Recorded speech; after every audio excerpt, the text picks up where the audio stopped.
Hello and welcome to episode 8 of One on One with this guy right here, Jeff Dantzler. Our special guest today is a legend, one of my very good friends, one of the most talented broadcasters that I've ever met, the great Tony Schiavone. Tony, catch us up to date with everything, with you, with Lois, All Elite Wrestling still going strong, your kids, your grandkids, and most importantly, how's Bug doing? Well, Bug is fine. As you can see, he follows me everywhere, even scratches the bathroom door when I go there. My best friend by far. He's been with me for 9 years, and thanks for asking him. Isn't it funny? I talk about my dog before I talk about my family. Of course. Hey, we're the same way with Albus, my friend. That's right.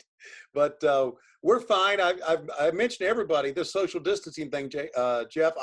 Lois and I have been practicing social distancing since 1987. We've been staying like 20 feet away from each other since that time. So 6 feet's nothing for us, but everybody's doing fine. I'm still working All Elite Wrestling. I do a couple of podcasts a week, and I do a lot of post-production here at the house, at the office. And we're working out of Jacksonville. That's the home office for All Elite Wrestling. That's where we do our shows. As you probably know, we're still doing wrestling shows live, and we do them without fans. We have the wrestlers in the stands, and we all have to go through testing. We get our blood tested, and then if we test positive, we got to quarantine until we have another test, and then see if we get a false negative. It's a complicated thing, but we have doctors on staff, so we're all careful with that. But everybody's doing well. 5 kids doing well. The good news about the 5 kids is none of them live at the house anymore. That's great. I never thought when I was having children and I was in my 20s and 30s, I never thought I'd want to see them leave the house. But now if they come to the house, first thing I say is bring the grandkids or you're not welcome. So Tony, go ahead, Jeff. Your career is so fascinating, and I think it's apropos the Jacksonville connection there with the Khan family, and how you got into wrestling with your love for baseball. And then in the end, you get into Georgia, you come back into wrestling. Now you're doing both.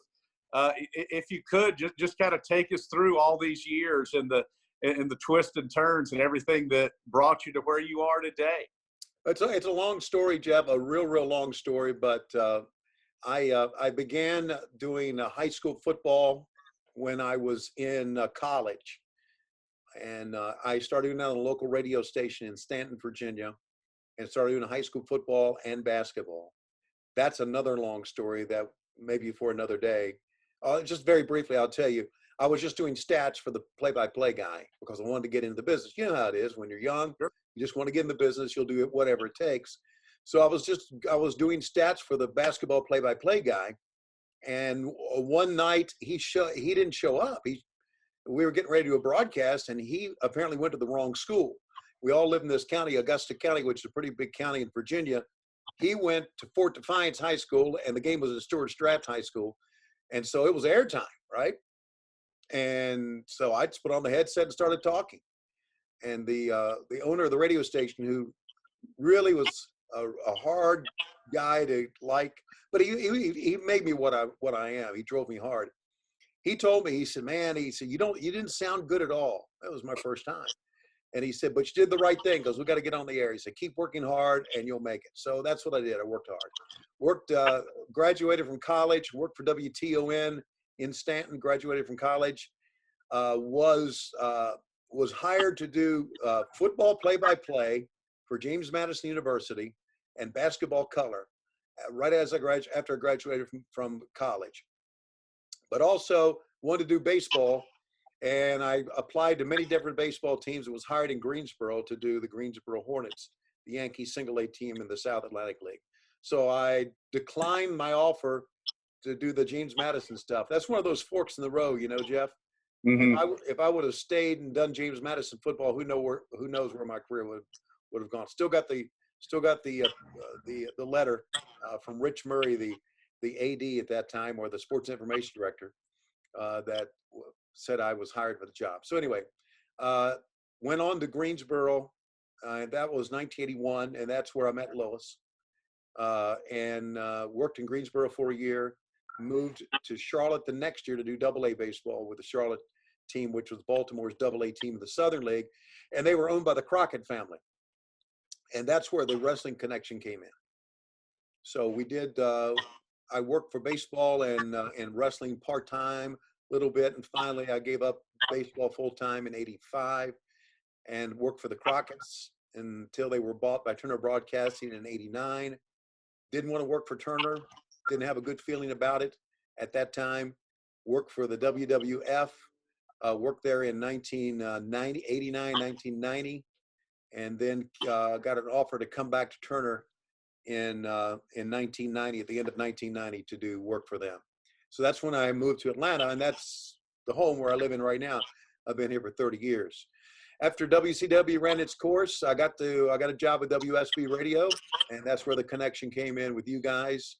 I went to Hondo, and I said, I'd love to do some work for the Georgia Bulldogs. And he said, well, there's a long line of people that want to work for the Georgia Bulldogs. If there's something we can let you do, we'll let you know. Well, basically, I ended up doing stats for Larry Munson, right? Stats is not right. Doing the scoreboard for Larry Munson, just writing down giving him the scores. And that's how it all started, and started traveling for WSB, doing it, and got into doing, when Scott took over, got into doing spotting for him. And then when Charles Youngs retired from being the engineer for Georgia football, I started doing the engineering for Georgia football. And that's kind of a short run of how I got to where I am. Started through WSB, but getting to know you guys and getting to work with you and the broadcast teams has been, no doubt, one of the biggest thrills of my life. Maybe the biggest thrill of my life. And also, when I worked for WSB, I did some work for the Atlanta Braves as well. And I got to know Skip and Joe, Pete, and Don. In 2009, I also was hired to do the Gwinnett Braves. And I was their play-by-play guy for 11 years once they moved from Richmond to Gwinnett County. I've given that up since. Good thing I gave it up, because I wouldn't have a job right now, because there's nobody playing baseball. I gave that up to do wrestling again, and was approached by Tony Khan. And here I am, still working for the Georgia Bulldogs. That's one of the things that's in my contract, that I still work for the Georgia Bulldogs. He knows that, and that's how we work around it. So here I am today, going to Jacksonville every month. I never thought. Here's a story. When I first got the job, Scott Howard said, "Jacksonville, you hate going to Jacksonville." I said, "Yes, I do, because of all the Florida Gator fans." I said, "But the good news is I can go to Jacksonville and not see one of them." And that's why I always hated going to Jacksonville, because I don't want to be near those people. They're obnoxious, and they can just take a hike.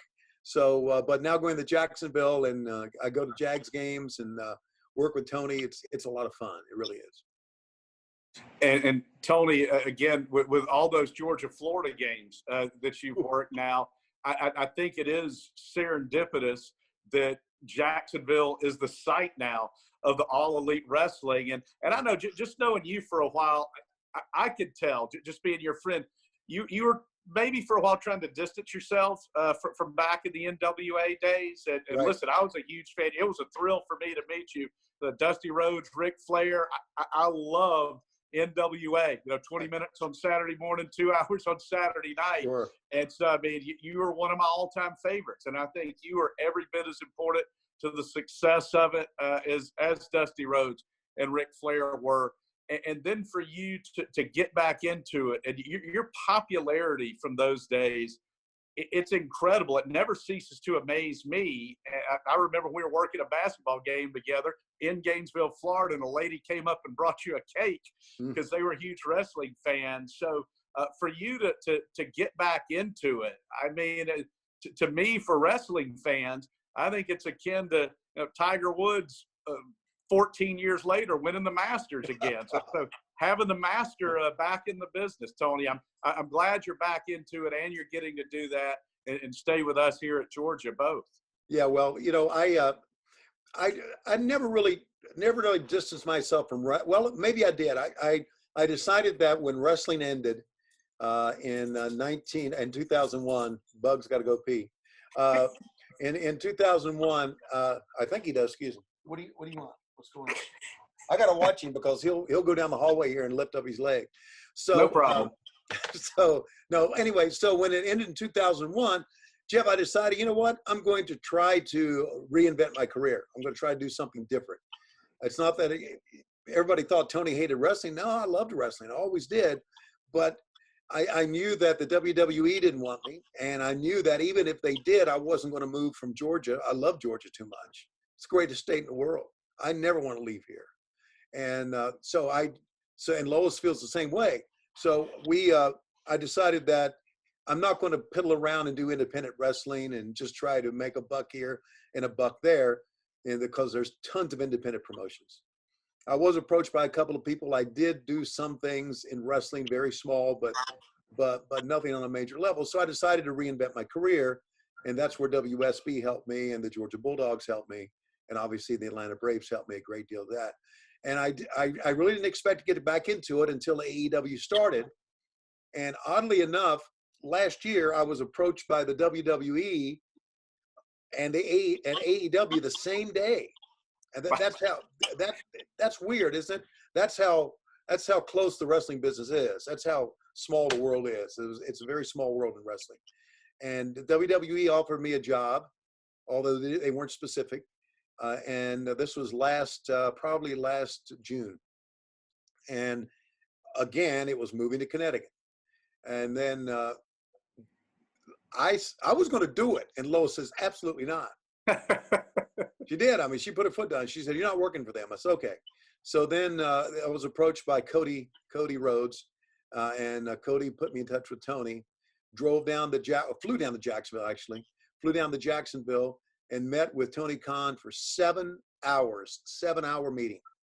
Just, we had lunch, I toured the stadium. I met everybody in the front office, and Doug Marone, the head coach, and and when you meet with Tony for 7 hours, usually, I would say 5 of it is just listening to him talk, which is good. You know, I mean, his excitement, his enthusiasm for the product is incredible.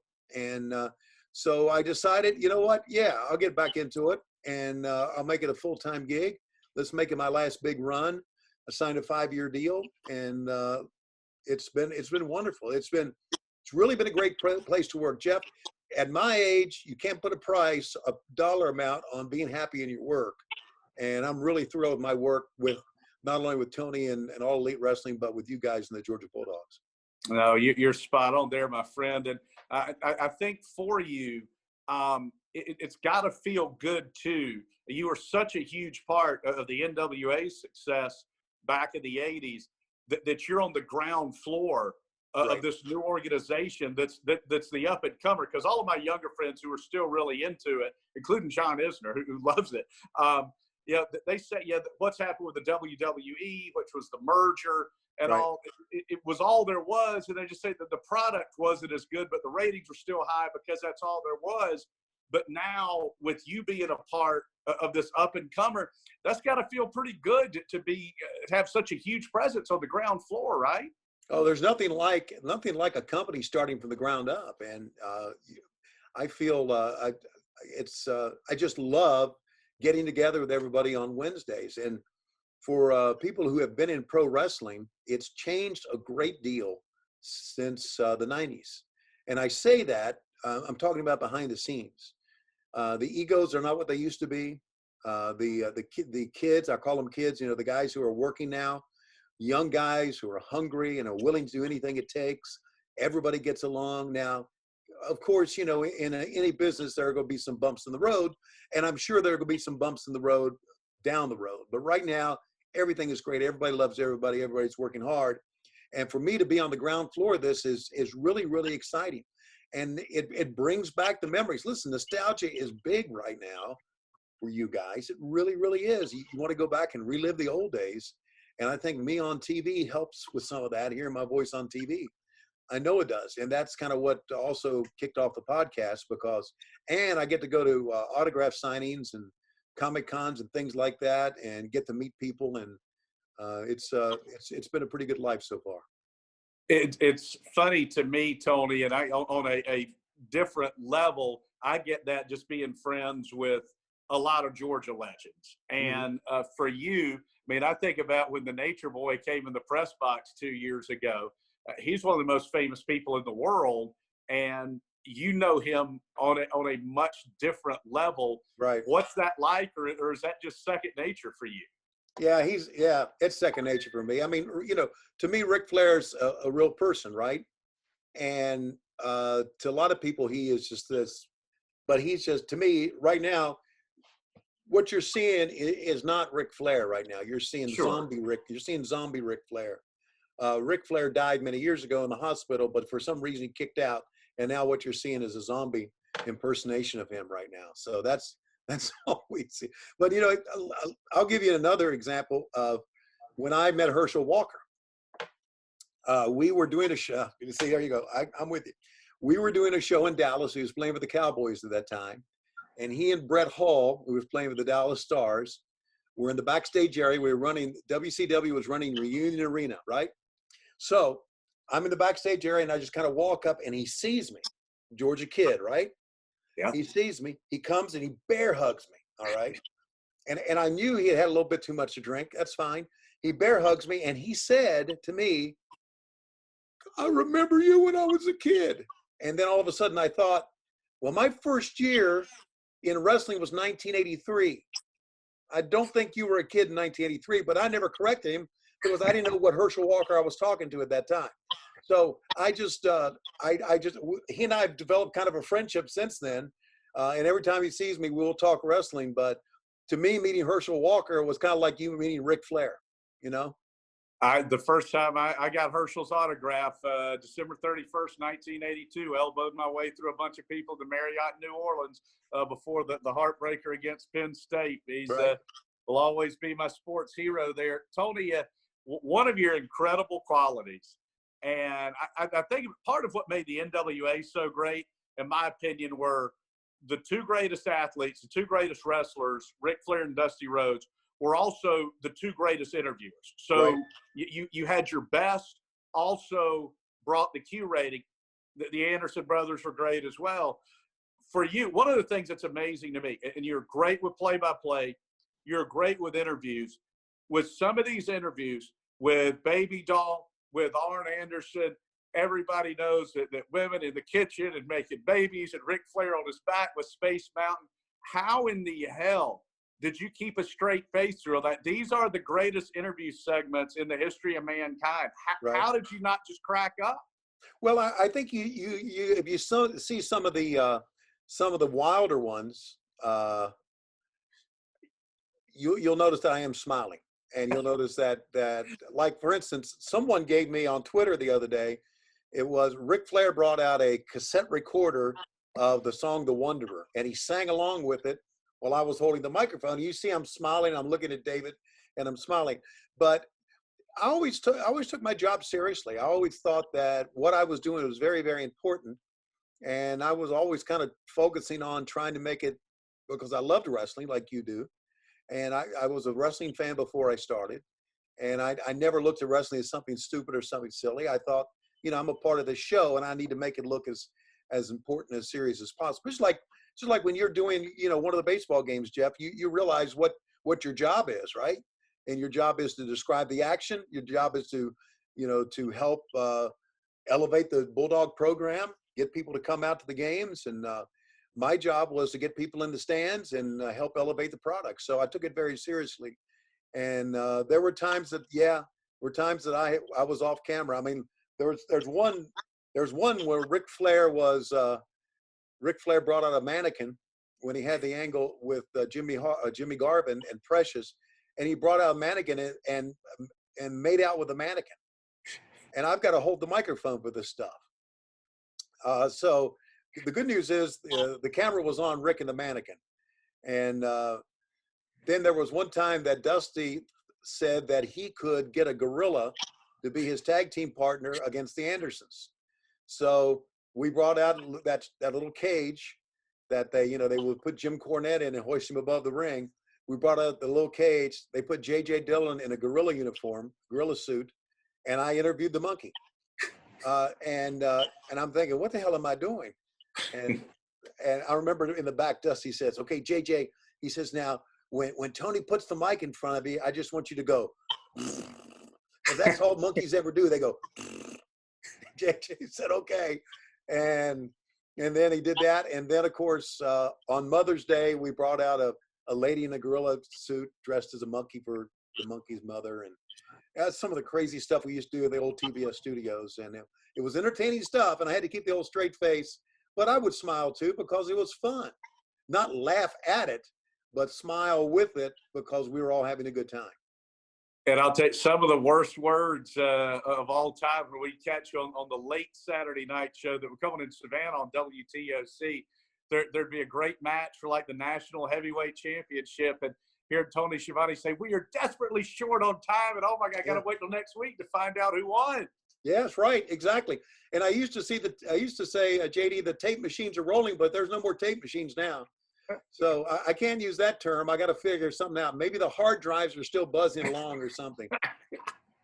Well, Tony, I mean, you're at a point right now, and not a lot of people in our business can say this, and I don't really want to speak for you, but where your career is right now, it seems to be at as great a point as it's ever been here. How does that feel for you? It's to be honest with you, Jeff, it's the best it's ever been, and I've never felt better about my work, and I never thought it would come to this. I thought when I left wrestling that I would go a completely different direction, and I got a little bit of a taste of what people wanted when I first got on Twitter back in 2011, and I wanted to talk about baseball or I wanted to talk about football. And no one wanted to talk baseball or football with me. They wanted to talk wrestling with me. So I realized that there was still kind of a want for what I did. I met Conrad Thompson, and he came up in 2017 with an idea for a podcast, and we do the podcast on a weekly basis. It's on Westwood One. It is a podcast that is wrestling related, but it's also very much a comedy podcast. So if you don't like bad words, don't like bad language, then I suggest you not watch it or listen to it. My sister wants to listen to it, who lives back home, and I won't let her do it. I won't let my daughter listen to it. I'll let Lois listen to it because Lois cusses more than anybody I ever met, so she's used to stuff like that. But it's kind of what got me back with the fans, and then this AEW thing came back. So right now with the podcast, and hopefully we'll get football rolling again, and AEW, this is the greatest time of my life. I'm doing things that I love. Didn't want to give up the Braves baseball. Didn't want to give up the Gwinnett Braves, but I knew there was no chance of me going to the major leagues, and that's fine. I feel like I've been in the major leagues with University of Georgia and AEW anyway, so I'm very happy right now. The only problem with the Gwinnett team, the Stripers, with Atlanta's reputation, that one P can make a huge difference. Yes, we thought about putting a pole at home plate. Tony, you are the best. We could go for hours and hours here. We are desperately short on time. Old man Levy Vance is going to yell at me for going too long here, yeah. But I appreciate it, my friend. I'm so proud of you, and the way you just continued to reinvent yourself. It really is an inspiration. I always love hanging out with you, my friend. Well, Jeff, thanks. And let me say this right back at you. It's been great to get to know you. You are truly one of the most talented broadcasters I've ever worked with. And your friendship is very, very, it's very close to me. And anything you need, let me know, man. Love you, big man. Thank you so much. The great Tony Schiavone with a cameo from Bug. He is the Robin to Tony's Batman. Thanks so much to the one and only Tony Schiavone going one-on-one right here on Bulldog Illustrated.